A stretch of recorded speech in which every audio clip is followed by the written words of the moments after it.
प्रधानमंत्री नरेंद्र मोदी इस वक्त कनाडा में हैं। वहां वे G7 समिट में शामिल हो रहे हैं। ट्रंप भी इस समिट के लिए आए थे।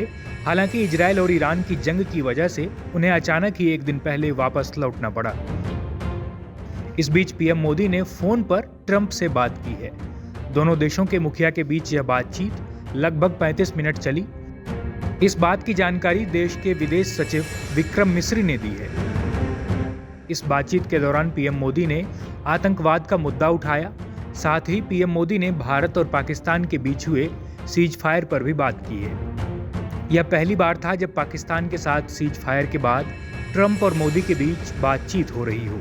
इस पूरे 35 मिनट के दौरान किन किन बातों पर चर्चा हुई और पीएम मोदी ने सीज फायर को लेकर क्या कुछ कहा है, सब कुछ डिटेल में आपको इस वीडियो में बताते हैं।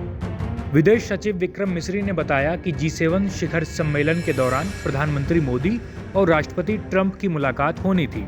राष्ट्रपति ट्रंप को जल्दी ही अमेरिका वापस लौटना पड़ा, जिसके कारण यह मुलाकात नहीं हो सकी। इसके बाद राष्ट्रपति ट्रंप के अनुरोध पर आज दोनों नेताओं ने फोन पर बात की है।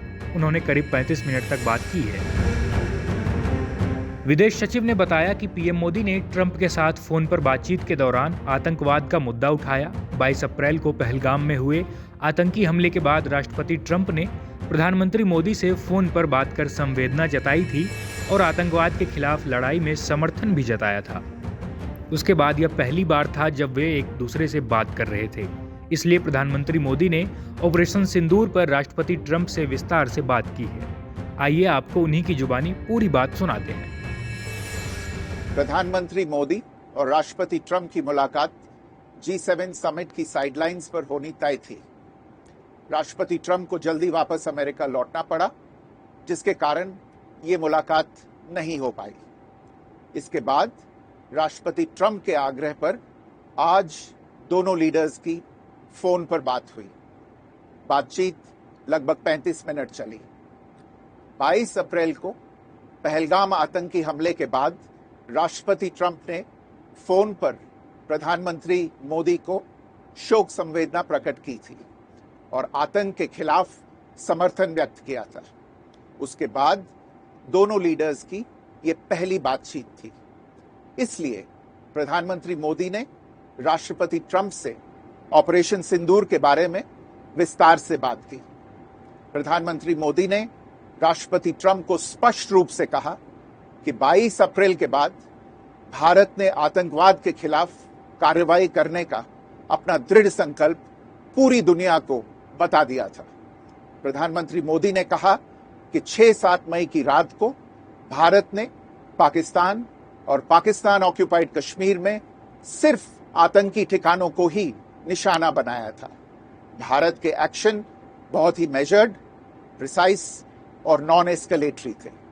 साथ ही भारत ने यह भी स्पष्ट कर दिया था कि पाकिस्तान की गोली का जवाब भारत गोले से देगा।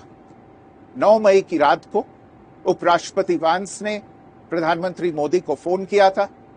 उपराष्ट्रपति वैंस ने कहा था कि पाकिस्तान भारत पर बड़ा हमला कर सकता है। प्रधानमंत्री मोदी ने उन्हें साफ शब्दों में बताया था कि यदि ऐसा होता है तो भारत पाकिस्तान को उससे भी बड़ा जवाब देगा। 9-10 मई की रात को पाकिस्तान के हमले का भारत ने बहुत सशक्त जवाब दिया और पाकिस्तान की सेना को बहुत नुकसान पहुंचाया। उसके मिलिट्री एयर बेसिस को इनऑपरेबल बना दिया। भारत के मुंहतोड़ जवाब के कारण पाकिस्तान को भारत से सैन्य कार्रवाई रोकने का आग्रह करना पड़ा। प्रधानमंत्री मोदी ने राष्ट्रपति ट्रंप को स्पष्ट रूप से कहा कि इस पूरे घटनाक्रम के दौरान कभी भी किसी भी स्तर पर भारत अमेरिका ट्रेड डील या अमेरिका द्वारा भारत और पाकिस्तान के बीच मध्यस्थता जैसे विषयों पर बात नहीं हुई थी।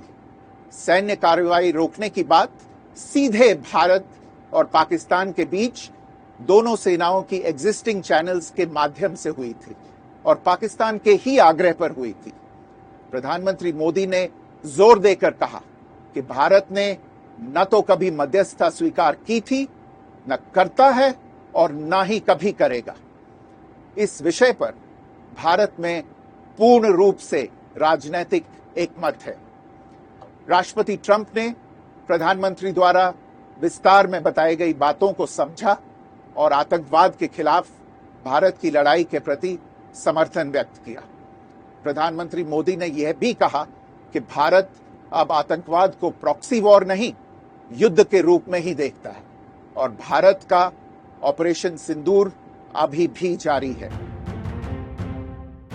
पीएम मोदी और ट्रंप के बीच फोन कॉल पर बात ऐसे समय में हो रही है जब आज के दिन पाकिस्तान के आर्मी चीफ असीम मुनीर व्हाइट हाउस जाने वाले हैं। ट्रंप के साथ मुनीर की बैठक होनी है। इस मीटिंग से पहले ही ट्रंप और पीएम मोदी की बातचीत अहम मानी जा रही है। News report इंडिया.com।